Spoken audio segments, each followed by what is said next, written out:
Alors, un sujet qui avait fait débat, je vais vous poser la question, je vais voir ce que vous en pensez, après nous on va donner notre avis si vous voulez, on peut faire ça aussi, c'est marrant. Personnellement, il y a quelqu'un qui nous dit, personnellement je pense, attends, je crois que je peux l'afficher, si je fais ça, ça marche. Ouais. Personnellement je pense que la Bible n'est pas composée que de choses authentiques. Qu'en pensez-vous? Eh ben, c'est une question. On donne notre avis d'abord ou vous Allez-y. Ouais, donnez notre avis d'abord, moi c'est aussi. C'est moi qui prends celle-là. Ouais, ben, il y a des passages qui posent question. J'ai deux exemples en tête. C'est des rajouts en fait, moi qui me pose question particulièrement. Par exemple, le rajout à la fin de Marc, le dernier chapitre de Marc, Ouais. qui est dans certaines Bibles et qui est même pas dans d'autres Bibles. Ça dépend des traductions. Ou alors dans Job, par exemple, le rajout au début de l'histoire de Job, avec l'histoire avec les fils de Dieu, etc. Okay. C'est vraisemblablement un ajout tardif qui ressemble à la volonté d'un scribe d'éclairer l'histoire qui suit, Ouais. de donner un aspect plus plus entertaining, je sais pas comment on dit en français, mais palpitant.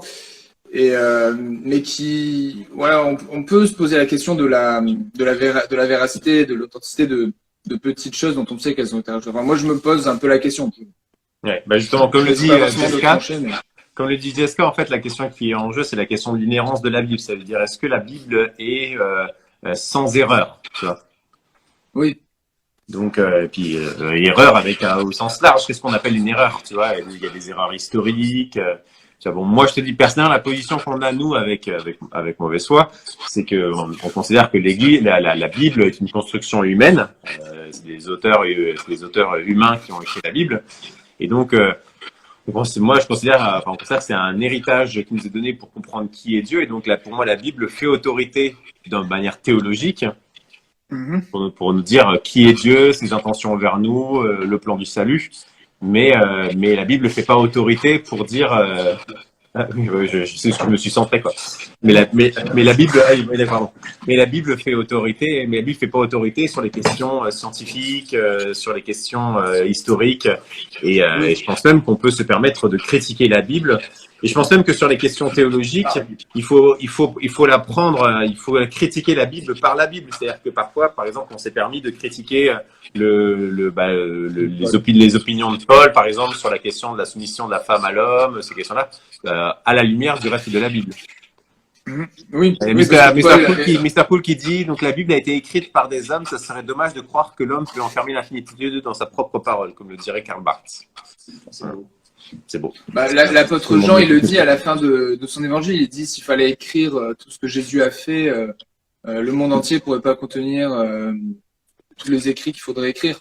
Oui, et puis bon, même Luc, je crois que c'est Luc, je crois qu'il commence son évangile en disant j'ai réfléchi, j'ai enquêté, et voilà le résultat de mon travail. C'est-à-dire, il a même pas la prétention de parler directement de la part de Dieu. Il a même pas cette prétention-là.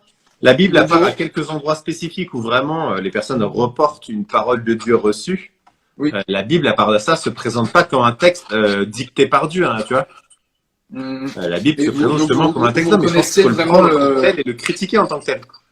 Et donc moi, je suis absolument contre cette excuse-moi, je te donne la parole, je te laisse la parole. Oui. Je suis absolument contre cette manière de parler de la Bible comme étant la parole de Dieu, comme si chaque mot, chaque lettre avait été écrit par Dieu et donc sont incriticables.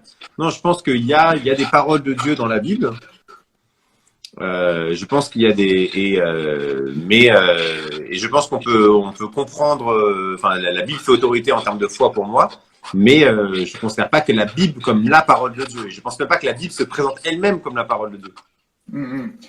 Esther a dit, même Paul dit parfois que c'est moi qui parle et non Dieu. C'est ça. Belle moitié de bisonne. Ouais, le format Instagram. Oui, alors du coup, c'est juste qu'on va créer des rumeurs si on se tient trop près. Donc, vous reconnaissez donc vraiment l'inspiration du canon, du choix des textes bibliques au regard de l'autorité spirituelle qui en ressort dans la globalité du canon biblique. Pardon, excuse-moi. Vas-y, excuse-moi, ouais, j'ai vu que vous étiez dissipé là. Vous reconnaissez vous reconnaissez l'inspiration du choix du canon biblique au niveau des textes qui ont été retenus. En fait, qu'est-ce que tu veux dire inspiration? En fait, moi, j'aimais bien parler ça dans une vidéo, je crois que tu le disais, ou je sais plus, c'est moi qui, enfin, bref, je sais plus, je crois qu'on l'a dit quelque part aussi. J'aime bien l'idée de dire que globalement, la Bible, c'est en tout cas les évangiles, en tout cas, on va parler du Nouveau Testament. Le Nouveau Testament, concrètement, c'est des écrits qui sont au plus proche de ce qui s'est passé, de Jésus. Tu vois ce que je veux dire? Donc en fait, plus tu as des écrits qui sont proches de l'événement historique, plus tu as des chances que ce soit vrai ou que ce soit crédible en tout cas, tu vois ce que je veux dire.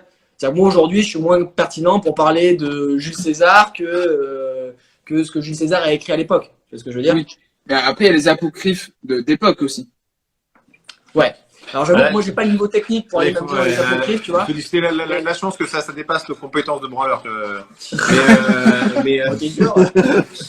Non, mais là, en tout cas, moi personnellement, je sais qu'il y a certains apocryphes. Je veux dire, il y a des. Alors, moi personnellement pas, mais je veux dire, je sais qu'il y a des gens, des théologiens qui cèdent aussi des livres apocryphes pour comprendre la vie de Jésus, etc. Je veux dire, personnellement, en tout cas, comme ça, de but en blanc, c'est pas forcément quelque chose qui me choque outre mesure. Je veux dire, ne serait-ce parce que le choix du canon, je veux dire, concrètement, le choix du canon, ça s'est fait comment? Alors, je suis pas un expert en histoire. Hein. Il y en a un qui est par là, qui s'appelle David Vincent, si jamais. S'il n'était pas là, je l'ai vu passer quelque part. Mais lui, pour le coup, c'est un véritable expert. Mais en gros, l'idée, c'est que tu as des gens qui sont mis autour d'une table et qui ont dit, alors ça, c'est inspiré, ça, c'est pas inspiré. Je veux dire, c'est des gens comme toi et moi. Tu vois ce que je veux dire? Donc, c'est pour ça qu'on parle de l'inspiration du canon. Enfin, oui, après, ils sont basés sur les critères objectifs, comme si je me rappelle bien, des critères. Sur la proximité, sur la proximité des textes avec les. Oui, c'est ça. Mais ce que je veux dire par là, c'est que par exemple, quand on parle des apocryphes, mais il y a aussi d'autres choses. Il y a aussi tout simplement les textes des pères de l'Église, tu vois. Il y a des textes très tôt des pères de l'Église qui sont pas forcément des apocryphes, hein, qui sont aussi qui sont des, mine de rien, avoir l'avis de personnes sur la foi qui étaient pas forcément en première main des contacts de Jésus, tu vois. Pour moi, c'est pas que ça fait autorité, mais ça m'aide un peu plus à comprendre, tu vois, ce que veut dire le christianisme, tu vois, et les paroles de Jésus et des apôtres, tu vois. Pour moi, là, en fait, l'important, en fait, c'est d'avoir un regard critique, en fait. Oui, ok. Non, en tout cas, moi, je vous avais bien répondu à la question qui a été posée. Est-ce qu'il y a d'autres questions qui sont là, d'ailleurs? Non, il n'y a pas de questions.